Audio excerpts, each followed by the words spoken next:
পরিণতির দিকে নিয়ে গিয়েছিল যারা, তার মধ্যে একজন, মানে যাকে ইতিহাসের অন্যতম নায়ক বলা হয়, ডাকসুর সাবেক জিএস, বিএনপির যুগ্ম মহাসচিব, একাধিকবার নির্বাচিত জাতীয় সংসদ সদস্য, বিশিষ্ট জননেতা খায়রুল খোকন, আর এখানে মনির খান আছে। আমি বিএনপির কোন পদবী তার সঙ্গে যুক্ত করছে না, এই জন্য সে আপন মহিমায় যে মানে শিল্পী, যেমন আমার ধারণা, আমি যখন রংপুরের দায়িত্ব আছি বিএনপির, সেখানে বেবি নাজনীন ক্যামি ওখানকার আমাদের দলের নেত্রী গেলে তার কাছে বক্তৃতা শুনতে চায় না, শুনতে চায় গান। আমার ধারণা একটা গান একটা আন্দোলনের জন্য একটা মহিলার মতো ভূমিকা পালন করছে।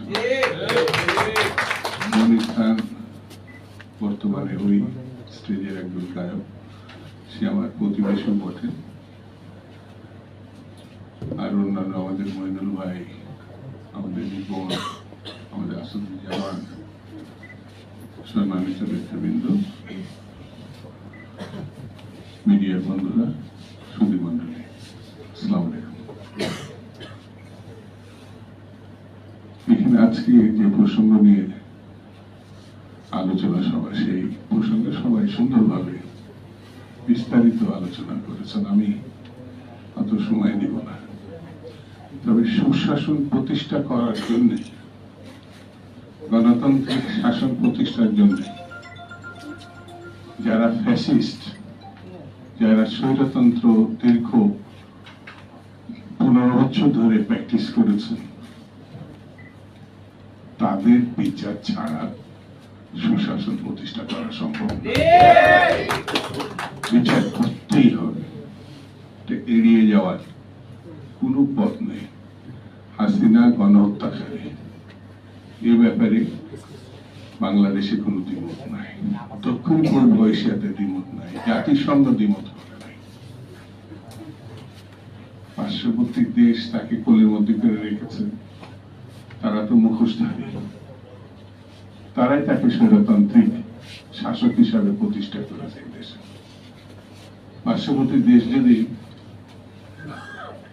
14 সালের নির্বাচনের পরেই বলতো এই নির্বাচন সঠিক না, তাহলে পরে শেখ হাসিনা সতর্ক হতো। আমার মনে হয় শেখ হাসিনা না, তার পিতা শেখ মুজিব বাংলাদেশের প্রথম স্বৈরশাসক। মানে 72 থেকে 75, 3.5 বছরের যে শাসক, প্রায় 40,000 বিরোধী দলের নেতা কর্মীকে রক্ষী বাহিনী প্রতিষ্ঠা করে নির্দয় নির্মমভাবে হত্যা করেছে। সেই সময় গুম খুনের রাজনীতি শুরু হয়েছে। শেখ মুজিব ইতিহাসের জঘন্যতম একটি অধ্যায় শুরু করেছিল, তারই ধারাবাহিক রূপ হচ্ছে তার কন্যা শেখ হাসিনা। হাসিনা শুধু ফ্যাসিস্ট না, হত্যাকারী না, লুণ্ঠনকারী না, বাংলাদেশের স্বাধীনতার সঙ্গে সে বিশ্বাসঘাতকতা। বাংলাদেশটা এক ধরনের উপঢৌকন হিসাবে ভারতের হাতে শেখ হাসিনা তুলে দিয়েছে। বাংলাদেশের অর্থনীতি, বাংলাদেশের পররাষ্ট্রনীতি, বাংলাদেশের সামাজিকতা, বাংলাদেশের রাজনীতি, সবকিছু ভারতের হাতে তুলে দিয়েছে।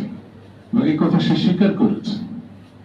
এমন কিছু আমি ভারতকে দিয়েছি, ভারত যা কোনোদিন বলতে পারবে না। কে দিয়েছিলেন বলেননি, তার মানে বাংলাদেশ দিয়ে দিয়েছিলেন।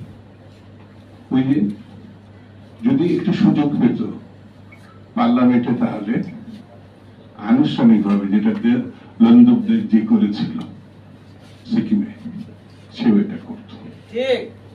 সেই জন্য শেখ হাসিনাকে কোনোভাবে ক্ষমা করা যাবে না, তাকে বিচার অবশ্যই করতে হবে, এবং এই বিচার শুরু করতে হবে।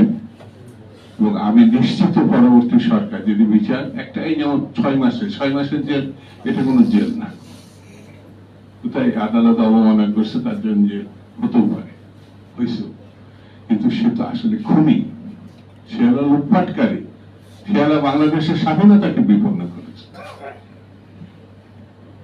প্রায় 2000 মানুষ জুলাই আগস্টে, আমি তাদের প্রতি শ্রদ্ধা জানাইছি। সব বন্ধুরা, কিশোর তরুণ আত্মহত্যা দিয়েছে।